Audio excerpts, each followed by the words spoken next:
Hey everyone and welcome back. So by now you should have signed up for Figma. It's really straightforward. I usually just use a Gmail account or whatever account that I'm using if I'm working at a different company. But when you come to Figma for the very first time, what you're going to see is this screen. This is kind of like your dashboard. So let's go through all the different things you can do here. So these are some basic files they set you up with. Over here, I have a shared file, so we'll get into that later, but we have your colors, we have Figma basics you can go in and learn about.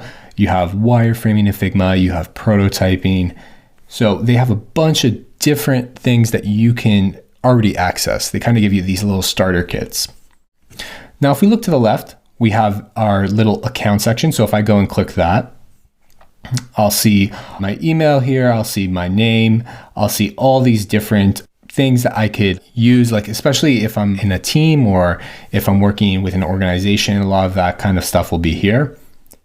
And if I download any plugins, I don't have any installed on this account since this is my test account, but if you have any installed plugins, they're going to show up in this area. And if you're part of any team, generally any file contributions will be here. So since I have a Figma basics resource file for you all, that's going to be my shared file to myself so that I'm using. So I'll teach you how to use shared files as well.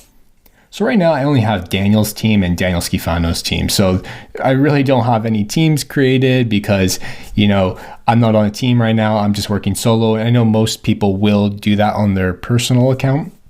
So no need to worry about that. We also do have search. So if you want to search for a particular file, if you have like 100 files or even like 20 files, it's easier to search for them. Or if you need to search for people in your organization, really easy to search for them. You can even search based off of community if you wanted to. And that's the next thing we're going to get into, which I think this is one of the most amazing features that Figma has. You can use this community little tab over here to find different plugins. You can learn about different files that they have that you can duplicate. So let's go in and see what we can find for wireframes. So I'm just going to click wireframes over here.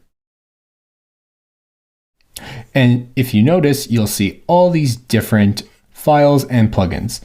You can sort by one or the other. So if I wanted to, say, use this user flow kit, I would just open it up. I could like it if I wanted to, or I can duplicate it. So I've duplicated this.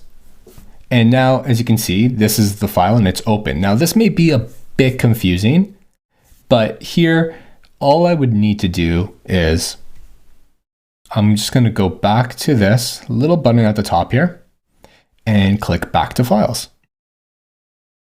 And you'll see this next tab, the drafts.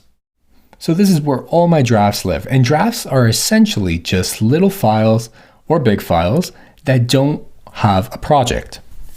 Now, I duplicated that file, and that's what you're going to be doing with the files and resources I give you. So if you can see right here, Figma Basics is a file that I have.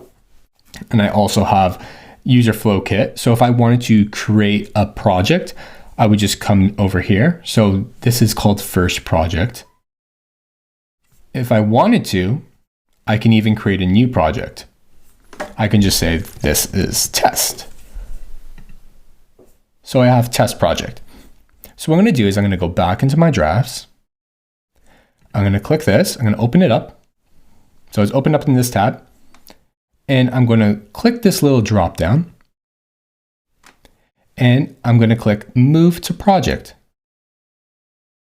And over here, I can select which project or I can search. So I'm going to click test and I'm going to move it. So right now you'll see that it's in your test project. So if I click that, I can see that little check mark. We're good to go.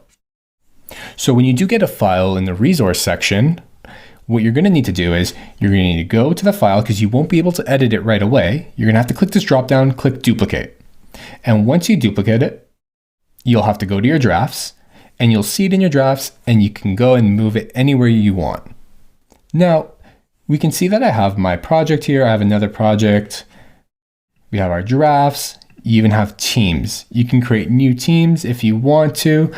You don't necessarily need to create any teams especially if you're using it personally for yourself. But that's another option that you definitely do have. And that's it for the basics of your dashboard.